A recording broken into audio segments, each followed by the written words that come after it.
সুপ্রিয় শিক্ষার্থী বন্ধুরা, সবাইকে বাংলা সম্ভারের পক্ষ থেকে জানাই স্বাগত।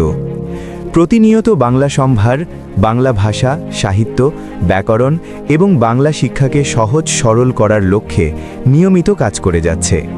তার ধারাবাহিকতায় বাংলা সম্ভারের আয়োজন সাহিত্য কথন, যেখানে বিভিন্ন শ্রেণীর বাংলা প্রথম পত্রের সাহিত্য অংশের গদ্য ও কবিতা নিয়ে সংক্ষেপে আমরা সহজভাবে আলোচনা করে ব্যাখ্যা দিয়ে থাকি। আজকে আমাদের আলোচনার বিষয় বাংলা সাহিত্যের বিখ্যাত কথাশিল্পী বিভূতিভূষণ বন্দ্যোপাধ্যায় রচিত পথের পাঁচালী উপন্যাস থেকে নেওয়া নবম-দশম শ্রেণীর আম আটির ভেপু গল্পটি।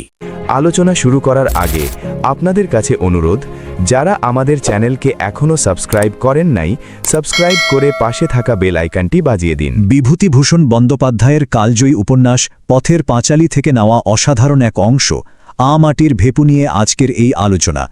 চলুন আর দেরি না করে আমরা সোজা ঢুকে পড়ি অপু আর দুর্গার সেই ছোট্ট কিন্তু মায়ায় ভরা পৃথিবীতে। বিভূতিভূষণ বন্দ্যোপাধ্যায় নামটা শুনলেই কিন্তু আমাদের পথের পাঁচালীর কথা মনে পড়ে যায়। এই উপন্যাসটা আসলে গ্রাম বাংলার সহজ সরল জীবনের এক অমর ছবি, যেখানে প্রকৃতি আর মানুষের সম্পর্কটা যেন একেবারে মিলেমিশে একাকার হয়ে গেছে। এবার তাহলে ঢোকা যাক সেই জগতে, যেখানে খুব সাধারণ ছোট ছোট জিনিস দিয়েই শিশুরা তাদের নিজেদের একটা আস্ত দুনিয়া গড়ে তোলে। আর এই দুনিয়ার শুরুটা হচ্ছে অপুকে দিয়ে। অপুর ওই ছোট্ট টিনের বাক্সটা, ওটা আসলে একটা জাদুর বাক্স। কি নেই ওর মধ্যে? একটা রং ওঠা কাঠের ঘোড়া, একটা ভাঙা ভেপু বাঁশি, মায়ের আড়াল থেকে নেওয়া কয়েকটা কড়ি, এমনকি শুকনো নাটা ফলও। বাইরের লোকের কাছে এগুলো হয়তো আবর্জনা, কিন্তু অপুর কাছে এগুলোই মহামূল্যবান একটা গুপ্তধন। এই লাইনটা একবার খেয়াল করুন, এটা কি দারুণভাবে দেখিয়ে দিচ্ছে যে অপুর ভেতরের জগৎটা ঠিক কতটা জীবন্ত। তার খেলার জন্য উঠোনে আঁকা ঘরেরও দরকার নেই, তার মনেই সেই খেলার মাঠটা তৈরি করে নিচ্ছে। শৈশবের আসল জাদু তো বোধহয় এখানেই, তাই না? আর এবার গল্পে আসছে অপুর দিদি দুর্গা, আর দুর্গার আসার সাথেই আসছে একটা দারুণ দুষ্টুমি ভরা আনন্দের মুহূর্ত। এমন একটা মুহূর্ত যা দুই ভাইবোন সবার চোখের আড়ালে ভাগ করে নিতে চলেছে। দুর্গার এই ফিসফিস করে বলা কথাটাই যেন একটা গোপন অভিযানের শুরু। কিসের অভিযান? দিনের বেলায় এক লুকিয়ে ছড়িয়ে ভোজের আয়োজন, আর সেই ভোজের মূল আকর্ষণ হল বাগান থেকে কুড়িয়ে পাওয়া কাঁচা আম। ওদের পরিকল্পনাটা দেখুন একবার, কি ভীষণ সরল কিন্তু কি প্রচণ্ড উত্তেজনা ভরা।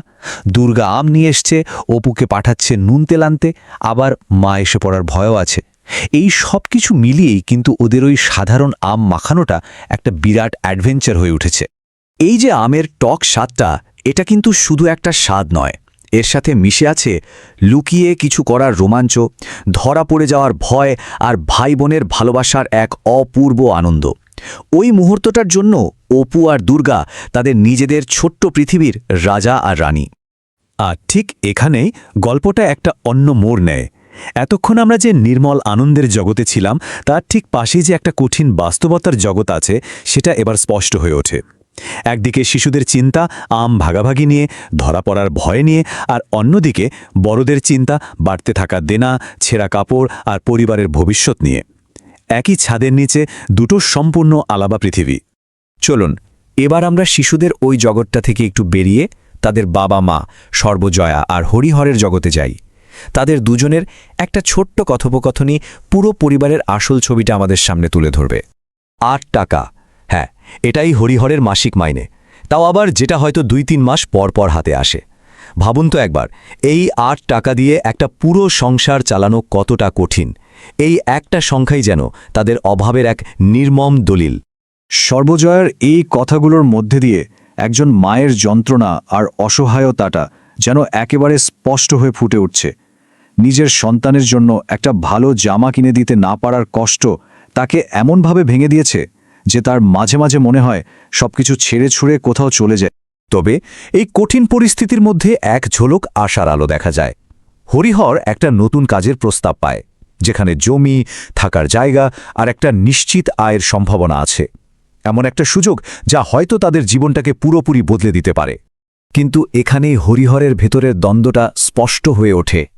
একদিকে ভয়াবহ অভাব, আর অন্যদিকে তার আত্মসম্মান বোধ।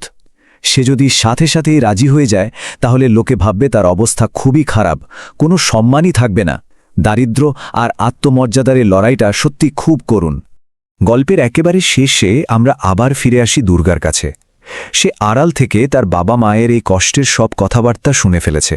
আর ঠিক এই জায়গাতেই গল্পের ওই দুটো আলাদা জগৎ, শিশুদের আর বড়দের, যেন এক বিন্দুতে এসে মিলে যায়। এই দৃশ্যটা কি অসাধারণ প্রতীকী, তাই না? দুর্গা যেন তার কেয়ার ফ্রি শৈশবের জগৎ আর ঘরের ভেতরের বড়দের দুশ্চিন্তার জগতের ঠিক মাঝখানে আটকে পড়েছে। বাইরে রোদের তাপ আর ভেতরে কষ্টের আজ। কিন্তু এরপর কি হয় দেখুন। বড়দের ওই কঠিন বাস্তবতা শোনার পরেও কিন্তু দুর্গার মন বেশিক্ষণ খারাপ থাকে না। সে আবার ফিরে যায় তার নিজের জগতে, তার ছোট্ট ছোট্ট সম্পদের কাছে। শাড়ির আঁচল থেকে রড়া ফলের বিচি বের করে গুনতে শুরু করে আর ভাবে অপুকে এগুলো দেব। শৈশবের এই প্রাণশক্তি এতটাই অদম্য যে কোনো কষ্টই তাকে বেশিক্ষণ আঁকড়ে ধরে রাখতে পারে না। আর এই গল্পটা আমাদের ঠিক এই গভীর প্রশ্নটার সামনে এনে দাঁড় করায়। এত অভাব, এত কষ্ট আর অনিশ্চয়তার পরেও শৈশবের সেই নির্মল আনন্দ আর ছোট ছোট বিষয় অবাক হওয়ার ক্ষমতাটা কিভাবে টিকে থাকে? হয়তো মানুষের ভেতরের এই অদম্য প্রাণশক্তির মধ্যেই এর উত্তরটা লুকিয়ে আছে। আমাদের চ্যানেলের ভিডিও ও আলোচনাগুলো যদি আপনাদের ভালো লাগে তাহলে লাইক ও সাবস্ক্রাইব করতে ভুলবেন না এবং বন্ধুদের মাঝে শেয়ার করুন। ধন্যবাদ।